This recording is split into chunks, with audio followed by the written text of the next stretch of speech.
সারা দেশে বৃষ্টিপাত কমলেও এখনো জলাবদ্ধ দেশের বিভিন্ন এলাকা। কোথাও কোথাও নষ্ট হয়ে গেছে ফসলি জমি ও সবজির ক্ষেত। পটুয়াখালীতে টানা বৃষ্টিতে তলিয়ে গেছে অসংখ্য মাছের ঘের ও পুকুর। পানিতে তলিয়ে গেছে আমন ক্ষেত। ঝড় ও বৃষ্টিতে উপড়ে পড়েছে অসংখ্য গাছপালা। টানা বৃষ্টিতে এখনো জলাবদ্ধ মেহেরপুর ও ঝিনাইদহের বিভিন্ন এলাকার নিম্নাঞ্চল। বৃষ্টির পানি জমে নষ্ট হচ্ছে মাঠে থাকা মরিচ গাছ।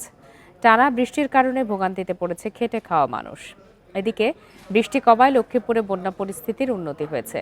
জেলার রামগতি, কমলনগর, রায়পুর ও রামগঞ্জ উপজেলা এবং সদরের পশ্চিম অংশের বন্যার পানি নামলেও এখনও বিভিন্ন সড়কে পানি জমে থাকায় দুর্ভোগ বেড়েছে।